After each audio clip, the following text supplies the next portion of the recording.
Hello friend, स्वागत है आप सभी का अपने चैनल आस्क बोर्ड में। बाबू हम लाइव आ चुके हैं। आप लोग एक बार बता दीजिए आवाज़ की क्वालिटी, वीडियो की क्वालिटी सब चीज़ बढ़िया है कि नहीं है। और एक बार इस वीडियो को शेयर कर दीजिए क्योंकि आज का जो क्लास होने वाला है आप सभी के लिए बहुत ज़्यादा खास और बहुत ज़्यादा महत्वपूर्ण होने वाला है। क्योंकि आज के क्लास में हम लोग क्लास 12 फिजिक्स यानी भौतिक विज्ञान का प्रीवियस ईयर क्वेश्चन पढ़ने वाले, वो भी कैसे क्वेश्चन जो आपके फाइनल बोर्ड परीक्षा में 4 से 5 बार आया हुआ क्वेश्चन है, यानी बहुत ज्यादा इंपॉर्टेंट क्वेश्चन को आज हम लोग कवर करेंगे। तो एक बार आप लोग वीडियो को बाबू शेयर कर दीजिए। और यहाँ पे एक बात आप लोग ध्यान रखिएगा कि आज से जो क्लास होगा आपका, आज मॉर्निंग से क्लास यहाँ देख लीजिए पूरा यहाँ पे क्या होगा, रेगुलर चलेगा। यहाँ पे एक भी दिन क्या होगा, गैप नहीं होगा। यहाँ पे थोड़ा सा तबीयत खराब था इसलिए आपका यानी मतलब पीछे वाला 1-2 दिन क्लास यहाँ पे सही से नहीं चल पाया था। और आप लोग के लिए एक बाबू खुशखबरी है कि 5 सितंबर से आपका क्रैश कोर्स स्टार्ट होने वाला है। क्रैश कोर्स में क्या रहेगा, और ये क्रैश कोर्स बिल्कुल फ्री रहेगा। क्रैश कोर्स में क्या रहेगा, आपको ये बात का ध्यान रखना है। क्रैश कोर्स में आपको पहले एक एक पॉइंट को समझाया जाएगा। एक एक पॉइंट के बाद से यहाँ पर देखिए इतना डीपली उसको पढ़ाएंगे कि जो जितना भी कमजोर छात्र होगा उसको पूरा 100% समझ में आएगा। पॉइंट एक एक पॉइंट समझाएंगे, लघु उत्तरीय समझाएंगे, उसमें दीर्घ उत्तरीय क्वेश्चन रहेगा। उसके बाद यहाँ पे उसका ऑब्जेक्टिव एक ही वीडियो में क्लियर किया जाएगा, यानी वन शॉट यहाँ देखिए क्रैश कोर्स होगा। तो आपको उसको ज्वाइन करना होगा और ये चलेगा बाबू 2:15 पे 5 सितंबर से। आपको ये बाबू याद कर लेना है, ये डेट याद कर लेना है, ये तारीख याद कर लेना है। तो सभी बच्चे एक बार बता दीजिए, सभी बच्चों को गुड मॉर्निंग। सभी बच्चे एक बार बता दीजिए आप सब कैसे हैं। आज का क्लास वैसे भी खास होने वाला है, वीडियो को शेयर आपको जरूर करना पड़ेगा। तो चलिए बाबू बिना किसी देरी के हम लोग वीडियो को शुरू करते हैं। चलिए यहाँ पे हम लोग आज क्या पढ़ने वाले हैं पहले इसको जान लेते हैं बाबू। यहाँ पे हम लोग पढ़ने वाले हैं क्लास 12 का फिजिक्स यानी भौतिक विज्ञान। भौतिक विज्ञान में आप देखिए टॉप, यहाँ आप देखिए एमवीवीआई, यहाँ आप देखिए सब्जेक्टिव क्वेश्चन करने वाले। पहले आपको बता दिए 2009 से लेके 2030 तक का जितना ऑब्जेक्टिव क्वेश्चन है इंपोर्टेंट, उसका सीरीज चला रहे हैं, उसका ये दूसरा पार्ट है। और यहाँ पे पहला पार्ट हम डाल चुके हैं, तो इसको यहाँ पे पढ़ लेना, आपके लिए बहुत इंपॉर्टेंट है। आप लोग पढ़ लीजिएगा यहाँ पे। और देखिए यहाँ पे बहुत ज्यादा बार ये क्वेश्चन आता है, इसलिए यहाँ पे देखिए इसको पढ़ना आपके लिए जरूरी है। तो चलिए बाबू बिना किसी देरी के आप लोग क्या कीजिए, चैनल को आप लोग एक बार सब्सक्राइब कर दीजिए। सब्सक्राइब करने के बाद से बेल आइकन को दबा के आप लोग ऑल पे कर लीजिए। लाइक नहीं किए हैं बाबू, लाइक कर दीजिए फटाफट। जितने भी सारे स्टूडेंट हैं लाइक अगर नहीं किए हैं बाबू, आप लोग लाइक कर दीजिए जल्दी से जल्दी। और देखिए यहाँ पे व्हाट्सएप ग्रुप में नहीं जुड़े हैं, आपको जुड़ना अनिवार्य है। व्हाट्सएप ग्रुप में जुड़ना बाबू आपके लिए अनिवार्य है। हम अपना व्हाट्सएप नंबर लिख देते हैं यहाँ पे, देख लीजिए ध्यान से, 91 35 74 20 24। आप इस पे मैसेज करके बोलिए सर हमको ग्रुप में ऐड होना है। हम आपको क्या करेंगे प्यारे, ग्रुप में ऐड कर देंगे। तो बिना किसी देरी के बाबू हम लोग क्लास को शुरू करते हैं। और आज से ऑनलाइन टेस्ट स्टार्ट है, आप लोग ऑनलाइन टेस्ट दे दीजिएगा, उसका रिजल्ट आपको तुरंत मिल जाएगा यहाँ पे। और सुबह 6 बजे से ऑनलाइन टेस्ट का समय है, शाम के 5 बजे तक। तो आप लोग ऑनलाइन टेस्ट दे दीजिएगा। तो चलिए कैसे देना है ये भी हम आपको बताएंगे। चलिए बाबू हम यहाँ पे शुरू करते हैं पहले नंबर क्वेश्चन से। और देखिए एक एक क्वेश्चन आपके लिए इंपॉर्टेंट है, एक एक क्वेश्चन को आपको आंसर देना है। ये क्वेश्चन हिंदी इंग्लिश दोनों में रहेगा, प्रीवियस ईयर क्वेश्चन इसमें बहुत सारा है, ये पढ़ना आपके लिए इंपॉर्टेंट है। देखिए यहाँ पे पहला क्वेश्चन क्या है कि मोडेम क्या होता है। बाबू पहला क्वेश्चन क्या है, मोडेम क्या होता है, परिभाषा दे। और ये 2020 और 2022 में पूछा गया है। मोडेम क्या होता है, मोडेम क्या होता है। मोडेम आप लोग समझिए कि क्या होता है। वो मोडेम एक ऐसी युक्ति हो जाए जो मॉडुलन तथा विमॉडुलन दोनों का कार्य करता है। यहाँ पे आपको सबसे पहले समझना है, इतना सटीक डिफिनेशन देंगे आपको पूरा 100% क्लियर हो जाएगा। मोडेम किसे कहते हैं, तो मोडेम किसे कहते हैं, मोडेम एक ऐसी युक्ति है जो यहाँ पे मॉडुलन और विमॉडुलन दोनों का कार्य करती है। उसे हम लोग क्या कहते हैं बाबू, उसे बोलते हैं मोडेम। तो ज्यादा से ज्यादा आप लोग कॉन्सेंट्रेट कीजिए हमारी बातों पे और ध्यान से इसको समझने की कोशिश कीजिए कि अभी के अभी तुरंत आपको याद हो जाए। मोडेम किसे कहते हैं, तो वैसी युक्ति जो मॉडुलन और यहाँ देखिए विमॉडुलन दोनों का कार्य करें, उसे हम लोग क्या कहते हैं बाबू, मोडेम कहते हैं। तो यहाँ पे आपको इसी तरह लिखना है यहाँ पे कि मॉडुलन एक ऐसी युक्ति है जो यहाँ देखिए मॉडुलन और विमॉडुलन दोनों का कार्य करती है, उसे हम लोग क्या बोलते हैं, मोडेम बोलते हैं। हमको सिर्फ परिभाषा पूछे, हम परिभाषा बता दी, उसमें आपको ऐड क्या करना है यहाँ पे, यह संचार पद्धति में मॉडुलन करती है। यहाँ देखिए संचार पद्धति में क्या मॉडुलन का काम करता है, संचार पद्धति में याद रखिएगा जो संचार पद्धति है उसमें मॉडुलन का काम करेगा। और यहाँ देखिए जबकि यहाँ देखिए प्रति पद्धति में क्या डी मॉडुलन विमॉडुलन का कार्य करते हैं। यानी इसका डिफिनेशन से आपको तो ये पता चल गया कि मॉडुलन क्या होता है। तो मॉडुलन एक ऐसी वियुक्ति है, हम क्या बताए, जो यहाँ देखिए मॉडुलन और वी मॉडुलन या डी मॉडुलन दोनों का कार्य करती है, उसे हम लोग मोडेम कहते हैं। मोडेम का डिफिनेशन आपको पता चल गया।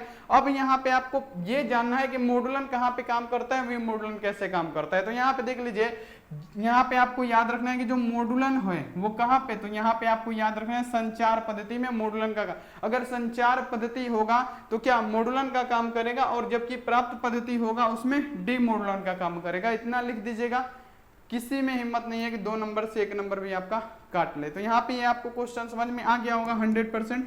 तो आप लोग फटाफट इसको लाइक कीजिए और कमेंट करके बताइएगा बाबू क्लास कैसा लगा, आपको समझ में आ रहा है कि नहीं आ रहा है। चलिए अगला क्वेश्चन आ जाइए, आपके सामने है अगला क्वेश्चन कि पृथ्वी के चुंबकीय तत्व से आप क्या समझते हैं। बाबू जितना भी क्वेश्चन है ना सारा इंपॉर्टेंट है बाबू, ये सब क्वेश्चन आपको याद रखना है। 450 यहाँ देखिए 450 प्लस आपको लाना है, हमारा बात मानना होगा, जरूर आएगा आपको। देखिए क्वेश्चन आपके सामने है कि पृथ्वी की चुंबकीय तत्व से क्या समझते हैं, पृथ्वी के चुंबकीय तत्व से आप क्या समझते हैं। देखिए यहाँ पे आपको हम समझाते हैं। चुंबक के तत्व पूछा गया है पृथ्वी के, तो किसी स्थान पर पृथ्वी के चुंबकीय क्षेत्र के परिमाण और दिशा का पूर्ण ज्ञान जिन राशियों से प्राप्त होता है उस स्थान पर पृथ्वी का यहाँ देखिए चुंबकीय तत्व कहा जाता है। यानी उस स्थान को हम लोग क्या बोलते हैं, पृथ्वी का चुंबकीय तत्व कहते हैं। यहाँ पे आपको डीपली समझना है, अच्छे से समझना है, आपको पूरा समझ में आएगा। देखिए यहाँ पे किसी स्थान पर पृथ्वी के चुंबकीय क्षेत्र के परिमाण और दिशा का पता लगाना। यहाँ पे आप लोग ऐसे भी लिख सकते हैं कि किसी स्थान पे पृथ्वी के चुंबकीय क्षेत्र और परिमाण का दिशा लगाना या उसका पूर्ण ज्ञान करना।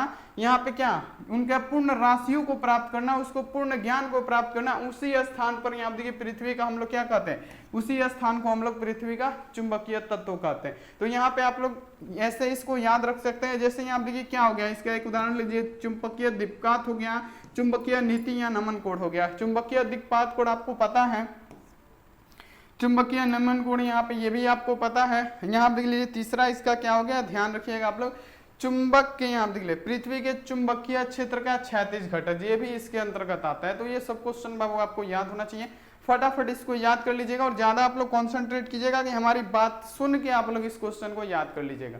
देखिए यहाँ पे देखिए ये इंग्लिश में इसका डिफिनेशन है, इसको आप लोग जितने भी इंग्लिश मीडियम वाले छात्र हैं एक बार स्क्रीनशॉट ले लीजिए, आप लोग पढ़ लीजिए। चलिए फटाफट ले लीजिए। चलिए अगला क्वेश्चन पे आते हैं। अगला क्वेश्चन आपके लिए इंपॉर्टेंट है और यहाँ देखिए हम छोड़ दिए इसको मेंशन करना कि कितनी बार पूछा गया, बट ये पूछा गया प्रश्न है, यहाँ पे आपको ध्यान देना है। देखिए क्वेश्चन आपके सामने, ट्रांजिस्टर क्या होता है यहाँ पे आपको बताना है। ट्रांजिस्टर क्या होता है, ट्रांजिस्टर कितने प्रकार के होते हैं, ये सब आपसे पूछा गया प्रश्न है, आगे भी आपके एग्जाम में आएगा। ट्रांजिस्टर क्या होता है, ध्यान दीजिएगा कि जंक्शन ट्रांजिस्टर एक प्रकार का अर्धचालक साधन होता है। यहाँ पे आपको याद रखना है कि जंक्शन ट्रांजिस्टर एक प्रकार का अर्धचालक साधन है। इसका उपयोग एक यहाँ देखिए प्रवर्धक या दोलित्र की तरह किया जाता है। किसका, तो ट्रांजिस्टर का प्रयोग। यहाँ पे आपसे यही ना पूछा है ट्रांजिस्टर क्या होता है, तो ट्रांजिस्टर जंक्शन, यहाँ देख लीजिए जो जंक्शन ट्रांजिस्टर होता है एक प्रकार का अर्धचालक होता है, सेमीकंडक्टर होता है। इसका उपयोग बाबू यहाँ देखिए एक प्रवर्धक या दोलित्र की तरह किया जाता है और इसके 2 प्रकार होते हैं। कौन कौन से प्रकार बाबू, एक तो होता है एनपीएन ट्रांजिस्टर, दूसरा पीएनपी ट्रांजिस्टर। यहाँ पे आपको ऐसे लिखना है, जितना पूछे उतना का सटीक आंसर दीजिए, नंबर 100% मिलेगा। देखिए यहाँ पे क्या लिखा गया है कि जंक्शन ट्रांजिस्टर एक प्रकार का अर्धचालक साधन है, इसका प्रयोग एक प्रवर्धक या दोलित्र की तरह किया जाता है। इसके 2 प्रकार होते हैं, पीएनपी ट्रांजिस्टर, एनपीएन ट्रांजिस्टर और पीएनपी ट्रांजिस्टर। आपको सेम लिख देना है, 100% आपको यहाँ पे देखिए मिलेगा आपको आंसर फटाफट यहाँ पे, और नंबर भी आपको पूरा मिलेगा। अब देखिए यहाँ पे अगला क्वेश्चन आपके सामने है कितना, 4 नंबर। 4 नंबर क्वेश्चन का आप लोग आंसर दीजिए। 4 नंबर प्रश्न है कि पृथ्वी के वायुमंडल की भौतिक चालकता ऊंचाई बढ़ाने के साथ साथ क्यों बढ़ जाती है। ये भी क्वेश्चन आया हुआ है तभी इसको ऐड किया गया है। ये क्वेश्चन आपको याद होना ही चाहिए। जितना क्वेश्चन बता रहे, नोटबुक और यहाँ देखिए पेन लेके बैठिए और नोट करते चलिए। चलिए क्वेश्चन है कि पृथ्वी के वायुमंडल की वैद्युत चालकता ऊंचाई बढ़ाने के साथ क्यों बढ़ जाती है। हम जानते हैं कि ऊंचाई बढ़ाने के साथ वायुमंडल का दाब कमी आती है, कम हो जाता है। ऊंचाई बढ़ने पे क्या होता है, वायुमंडल के दाब में कमी आती है। जितना ऊपर जाएंगे ना आपको सांस लेने में तकलीफ होगी। यानी यहाँ पे कहने का मतलब क्या है कि हम जानते हैं कि ऊंचाई बढ़ाने के साथ वायुमंडल का दाब कम हो जाता है। और यहाँ देखिए उच्च ऊर्जा कण पृथ्वी के वायुमंडल में उपस्थित गैस के अणुओं को आयनीकृत कर देता है। जैसे जैसे यह पृथ्वी के पृष्ठ की ओर बढ़ती है, यहाँ पे गैस परमाणु से टकराकर इसकी संख्या में वृद्धि का कारण बन जाता है। उनकी आयनन शक्ति को भी क्या कर देता है, तेजी से घटा दिया जाता है। यही कारण है कि पृथ्वी के वायुमंडल की वैद्युत चालकता ऊंचाई बढ़ाने पर के साथ साथ बढ़ जाती है। आपको सेम टू सेम इसी प्रकार लिखना है। यहाँ पे थोड़ा सा समझना है आपको, पृथ्वी के वायुमंडल की वैद्युत चालकता ऊंचाई बढ़ाने पे क्यों बढ़ जाती है, क्यों बढ़ता है? हमको पता है कि जब हम यहाँ पे हम जानते हैं कि ऊंचाई बढ़ाने के साथ साथ वायुमंडल का दाब बाबू क्या होता है, कम होने लगता है। आप लोग जितना ऊपर जाएंगे ना आपको सांस लेने में कमी महसूस होगी, क्यों? क्योंकि वहां पर वायुमंडलीय दाब कम होता है। यहाँ पे देख लीजिए, अब देखिए उच्च ऊर्जा कण पृथ्वी के वायुमंडल में उपस्थित गैस के अणुओं को आयनीकृत कर देता है।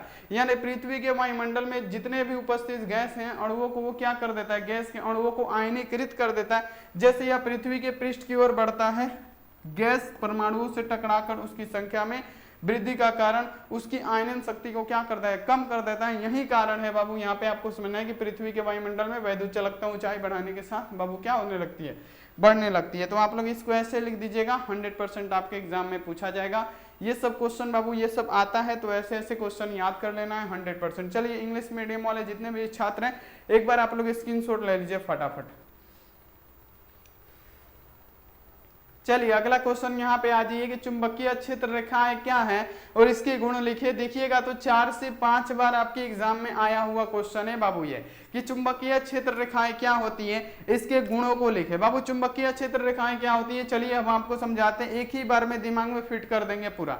देखिए चुंबकीय क्षेत्र रेखाएं क्या होती है, तो किसी चुंबक के चारों ओर का वह क्षेत्र जिसमें उसके बल या यहाँ देखिए संसूचन किया जाता है, इसे चुंबक या चुंबकीय क्षेत्र कहा जाता है। यानी कहने का मतलब क्या है बाबू यहाँ पे कि चुंबकीय क्षेत्र रेखाएं पूछा है कि चुंबकीय क्षेत्र रेखाएं क्या है, तो किसी चुंबक के चारों ओर का वह क्षेत्र जिसमें उसके बल का यहाँ देखिए संसूचन किया जाता है, उसको सूचन किया जाता है, उसे चुंबकीय या चुंबकीय क्षेत्र कहलाता है। यहाँ पे आपको ये लिख देना है। अब देखिए यहाँ पे आपसे क्या पूछा गया है, यहाँ पे आपको क्या लिखना है, इसके गुण प्रॉपर्टीज लिखना है। तो बाबू देखिए चुंबकीय क्षेत्र का है, चुंबक के उत्तरी ध्रुव से निकलती है तथा दक्षिणी ध्रुव में क्या होती है, पहुंचकर समाप्त हो जाती है।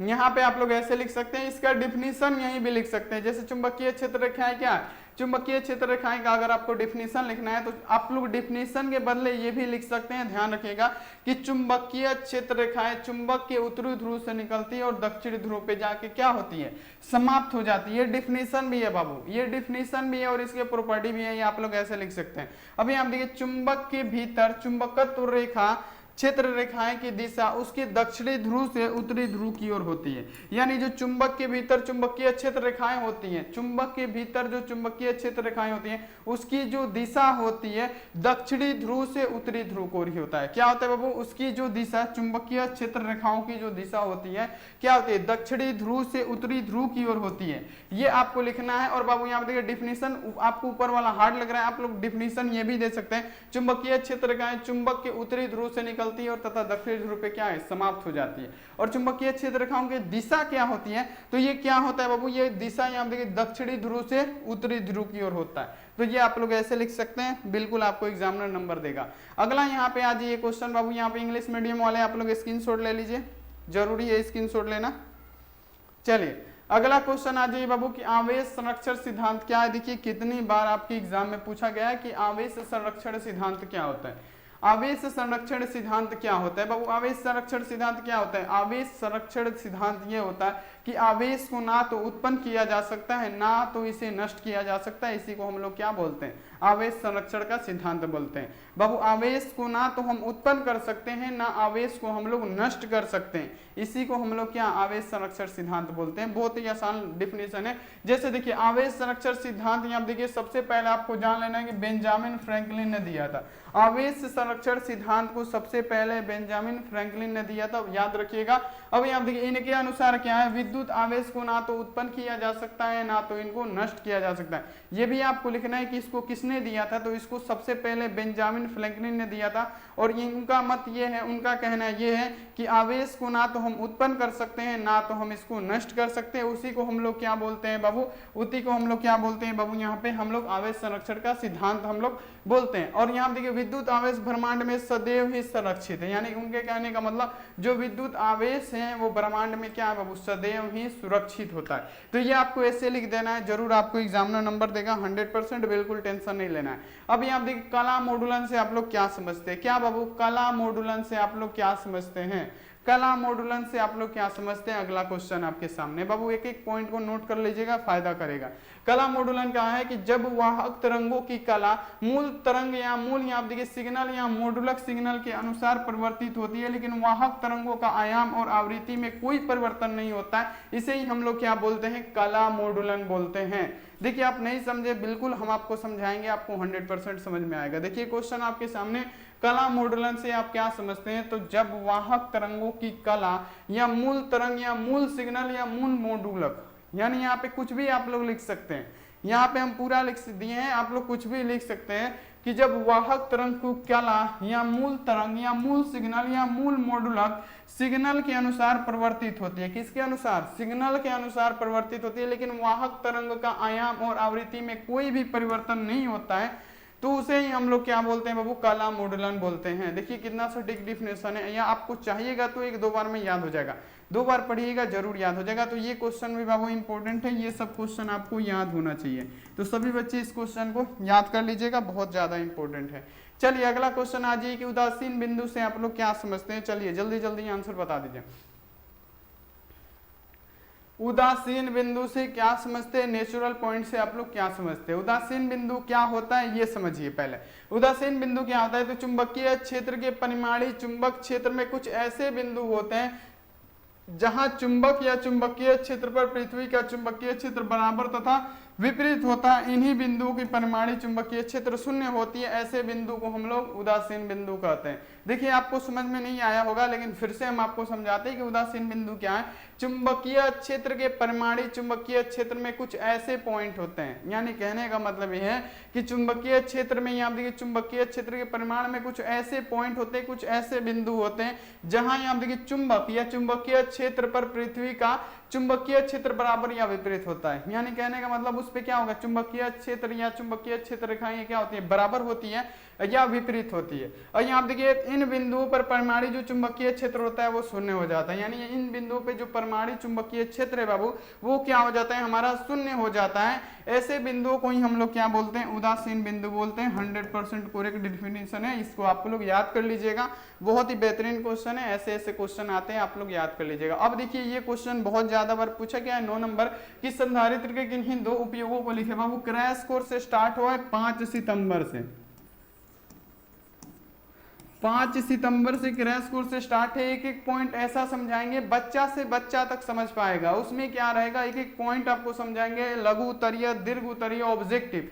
1 शॉर्ट क्लास होगा, वैसा क्लास आप लोग को कहीं नहीं मिलेगा, कितना भी रुपया दे दीजिएगा, 100% गारंटी है। तो आपको 2/15 में 5 सितंबर से जुड़ना है और आपको पूरा क्रैश कोर्स करना है। अब यहाँ देखिए संधारित्र के किन्हीं दो उपयोगों को लिखें।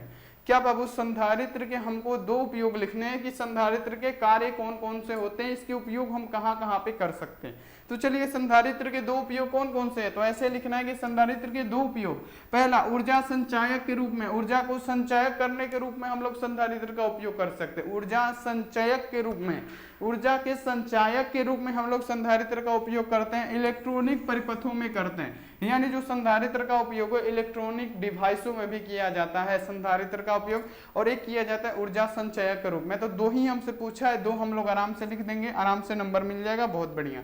चलिए अगला क्वेश्चन आ जाइए कि विद्युत फ्लक्स क्या है, इसका मात्रक एवं विमीय सूत्र लिखें। देखिए क्वेश्चन कितनी बार आया हुआ है, बहुत जबरदस्त क्वेश्चन है कि विद्युत फ्लक्स क्या है, इलेक्ट्रिकल फ्लक्स क्या है, इसका एसआई मात्रक और यहाँ पे क्या लिखना है, और क्या पूछा गया है, इसकी बीमा को लिखना है। तो चलिए यहाँ पे हम लोग यहाँ पे विद्युत फ्लक्स क्या है इसको समझ लेते हैं। तो विद्युत क्षेत्र में रखे किसी पृष्ठ के लंबवत गुजरने वाले विद्युतीय बल रेखाओं की संख्या को हम लोग विद्युतीय फ्लक्स कहते हैं। यानी आप लोग नहीं समझे, चलिए हम हैं, हम समझाएंगे आपको, ध्यान दीजिएगा कि विद्युत क्षेत्र में रखे किसी पृष्ठ के लंबवत गुजरने वाले, यहाँ पे ध्यान दीजिए, विद्युत क्षेत्र में रखे किसी पृष्ठ के लंबवत गुजरने वाले विद्युतीय बल रेखाओं की संख्या को हम लोग क्या कहते हैं, विद्युतीय बल रेखाओं की संख्या को हम लोग विद्युतीय फ्लक्स या इलेक्ट्रिकल फ्लक्स बोलते हैं। यहाँ पे आपको याद रखना है, सिंपली एकदम डेफिनेशन है कि विद्युतीय फ्लक्स किसे कहते हैं, विद्युतीय क्षेत्र रेखाओं में किसी पृष्ठ से लंबवत गुजरने वाले विद्युतीय बल रेखाओं की संख्या को हम लोग क्या बोलते हैं, वो विद्युतीय फ्लक्स बोलते हैं। इसे फाई ई द्वारा सूचित किया जाता है।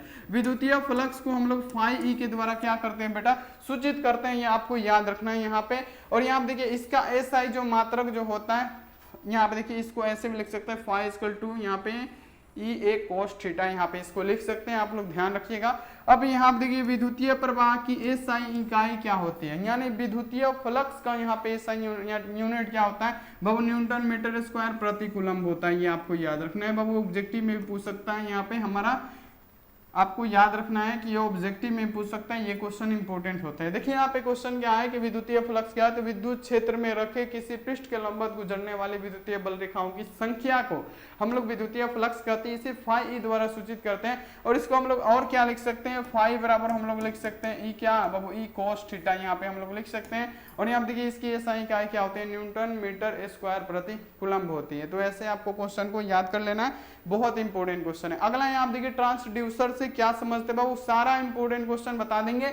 आप लोग एक बार वीडियो को शेयर कर दीजिएगा बाबू, पीडीएफ सब मिलेगा, आप लोग लास्ट तक बने रहिए। ऑनलाइन टेस्ट भी होगा, सब होगा, आपको बने रहना पड़ेगा। चलिए अगला क्वेश्चन यहाँ पे पढ़िए।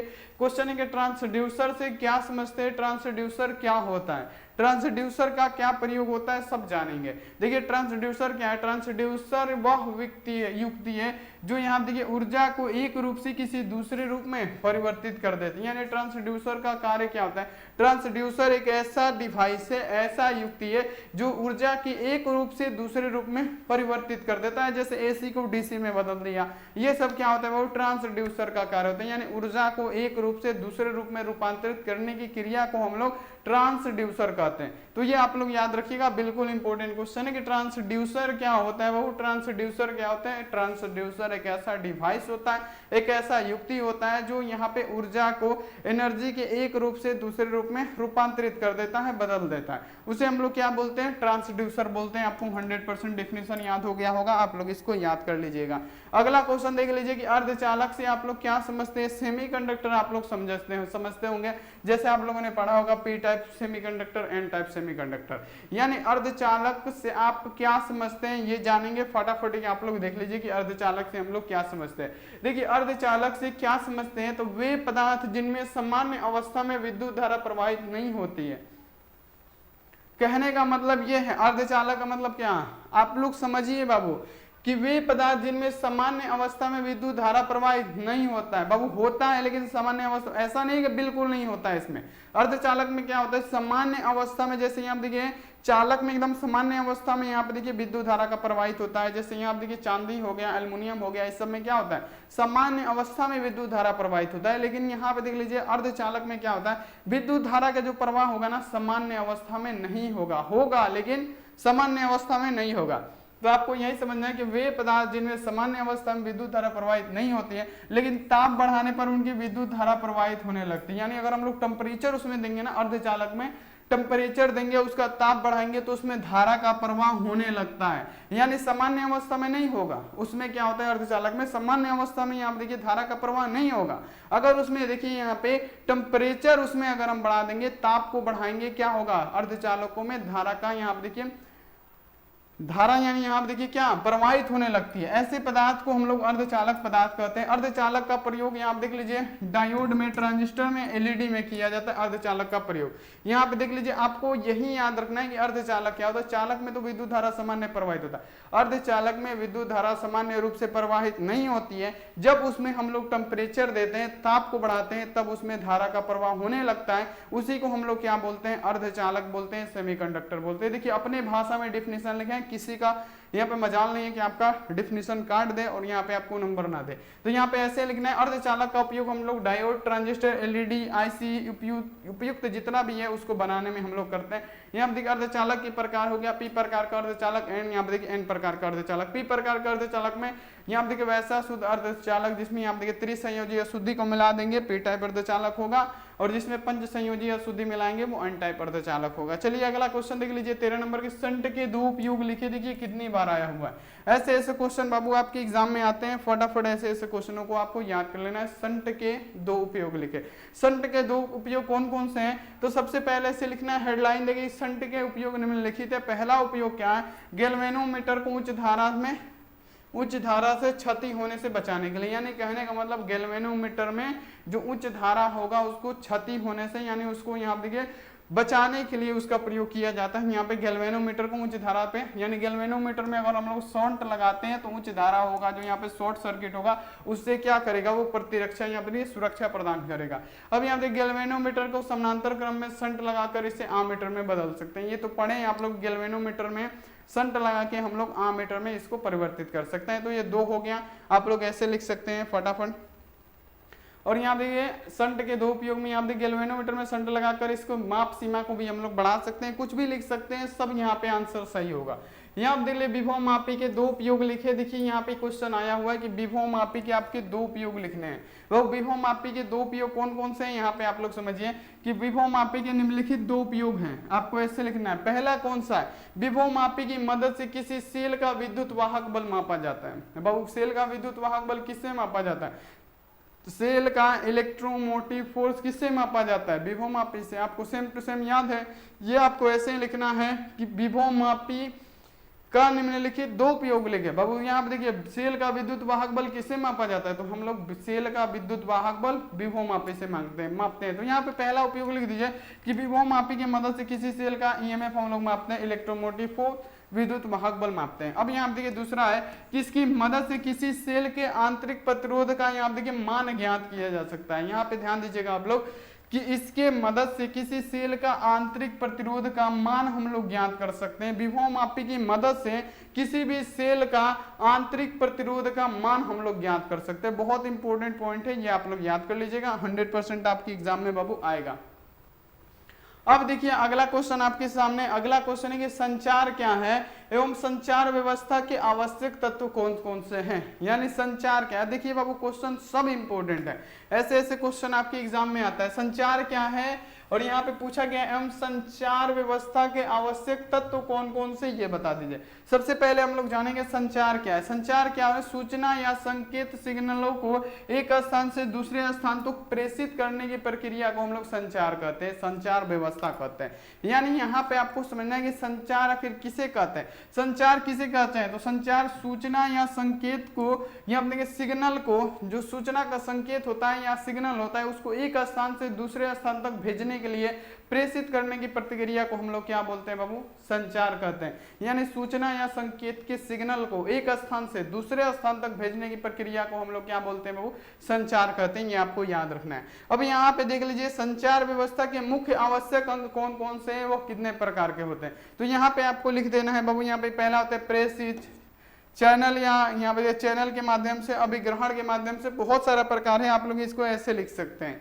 यहाँ पे आप लोग क्या क्या लिख सकते हैं, ध्यान रखिएगा कि इसके यहाँ देखिए लिखना है संचार व्यवस्था के प्रमुख आवश्यक तत्व इस प्रकार, जैसे प्रेषित करना, भेजना किसी को, चैनल या माध्यम हो गया, अभिग्रहणी हो गया, यहाँ पे अभिग्रही हो गया, ये यहाँ पे देखिए ये सब क्या होता है, इसका माध्यम होता है। तो आप लोग ऐसे लिख सकते हैं। चलिए अब आप लोग क्लास कर लिए, फटाफट क्या कीजिए, यहाँ पे वीडियो को लाइक कीजिए। सबसे पहले क्लास रेगुलर होने वाला है, बिल्कुल टेंशन नहीं लेना है। और आपको क्या करना है, चैनल पे पहली बार आए हैं, चैनल को आपको सब्सक्राइब कर देना है। जल्दी जल्दी इतना काम कर दीजिए, फटाफट इतना काम कर दीजिए। व्हाट्सएप ग्रुप में नहीं जुड़े हैं, जुड़ जाइए। और चलिए ऑनलाइन टेस्ट अभी चल रहा है, अभी आपको चलना है और ऑनलाइन टेस्ट देना है। कहाँ पे देना है वो हम आपको बताते हैं। जल्दी जल्दी यहाँ पे आप लोग रेडी हो जाइए।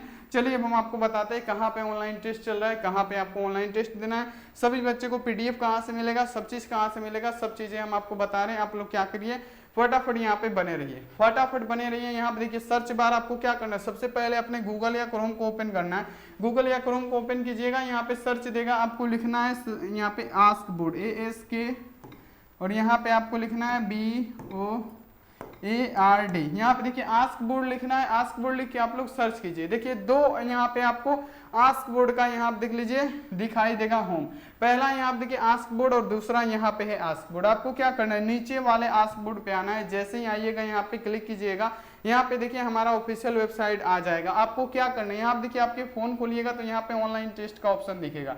ऑनलाइन टेस्ट पे जैसे ही क्लिक कीजिएगा मेरे प्यारे लाल, यहाँ पे ऑनलाइन टेस्ट, यहाँ पे शुरू में ही ऑनलाइन टेस्ट यहाँ पे देखिए आपका दिख जाएगा ऐसे। यहाँ पे देखिए इंग्लिश का ऑनलाइन टेस्ट चल रहा है। आपको क्या करना है, इसी पे एक बार क्लिक करना है। शुरू में रहेगा इंग्लिश का टेस्ट, आपको उसी पे क्लिक करना है, कुछ नहीं करना है। यहाँ पे नीचे आना है, जैसे नीचे आएंगे स्टार्ट लिखा हुआ है, स्टार्ट पे क्लिक कीजिए।